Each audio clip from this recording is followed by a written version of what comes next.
Can we go much? I got another one. So you're just taking the same notes and playing them in a possibly down. So if you yeah, I'm pretty faded. Start from the fifth note, you're playing the exact same 7 notes, and the arm and the way that they sound playing, you know, it just depends on what the bass note is, or what the root, or what the tonal center is. So you can make that note sound cooler by changing the bass note, even though the tonal center is based on the root note, whatever key you're in.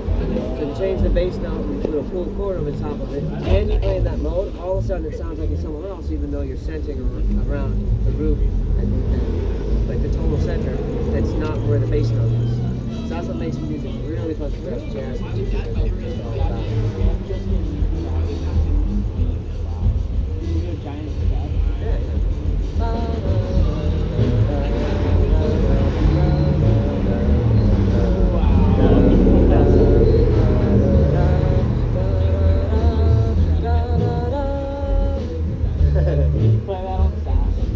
Yeah, I'd have to figure it out, but I just know it by memory. I haven't played it for like 3 years, maybe. Wow. Jazz is more mind, it's your brain, Imagination. rather than heart. Yeah, it can be an relation, but you should always play from your heart, to be honest. And if you're playing from your head, you have to get out of your head. You use your head as sort of like a place to vote from, but playing should be natural. You should just be playing how you feel, not playing what you think. Unless you're imagining it and you want to time it so you think you're imagining it ahead of time, which would mean that you have a lot of feel for whatever you're doing. John Coltrane was definitely interesting. He was playing where you're thinking and he's exploring. Pretty nice. But then Joshua Redman, he just was playing how he felt. And he would use modes a lot. And it was like, so he's one of the newer guys. Joshua Redman. Yeah, Joshua Redman. Yeah. In my opinion, he's one of the greatest saxophone players who ever lived. I mean, he got up on stage with, I wish I can think of the guy's name, but he got on stage with this guy. He was on stage with Michael Brecker and 2 other guys who were sort of like, I'm so fucking good, who I'm not really a fan of, that people are all worshiping the door, and I'm just not impressed with it all. And one guy just has this chromatic technique. It's like he doesn't really do anything except play the chords and then play chromatics. And it's like, that's really dull, that's really boxed in my opinion. You're not playing how you feel, you're just using techniques to say that you can play jazz. I'm not into it. And when people practice techniques, I love them. I just don't like it when somebody's like arrogant. It's like, I'm so good, you don't know my technique. It's like, no, dude. What makes you good is being real and making a genuine connection with people and playing as a service to them, giving them a gift. You know, so play for yourself. You should play for yourself, but you should enjoy the fact that you're giving someone a gift. That should be what you're doing for yourself. You're giving. Not that you're like respecting. Yeah, that's not the right way to go. You should just be like, I'm here for you. So and you guys were here for you were here for the people today. That's all they need. That's why you guys got such good reception. It's not just because the people are nice. They like you. yeah, it's I wonder what your thoughts are. You got a lot of thoughts. I love it. How do you know? Well, because sometimes when it's slow, you hear things slower, and I move at a really rapid pace. So when I'm moving fast, and somebody is able to absorb and hear all of the thoughts that they would have, they're not just in the moment, they're reaching deep into your subconscious and remembering things that they wouldn't normally think about because they have a little bit of heightened senses and awareness.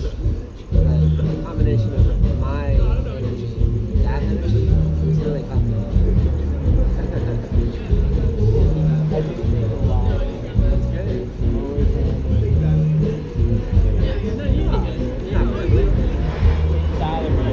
just speaking your mind. And you have a stream of consciousness. That's good. It means you're not dull. You're not dim, you're bright. Yeah, you're sort of, what is it when something, light that emanates, but then it like, kind of reverberates back and forth, you know? So it's like, yeah, but that's kind of like how your spirit is, you know? You have like a pulsating type of voice.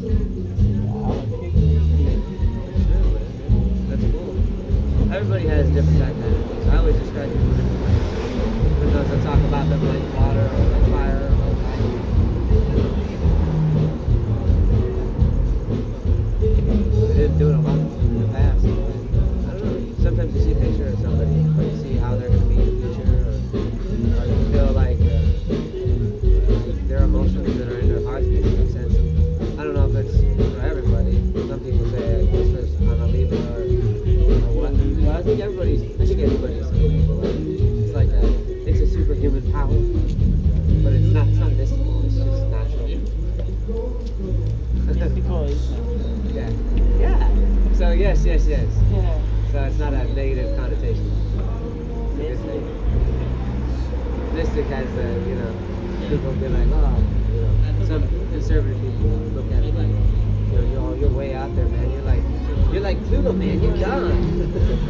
So it's like, no. And some also you run into people who talk when they're just regurgitating something that they've heard. I just speak how I actually feel. My imagination has. I haven't read any books on it. I haven't read a single thing.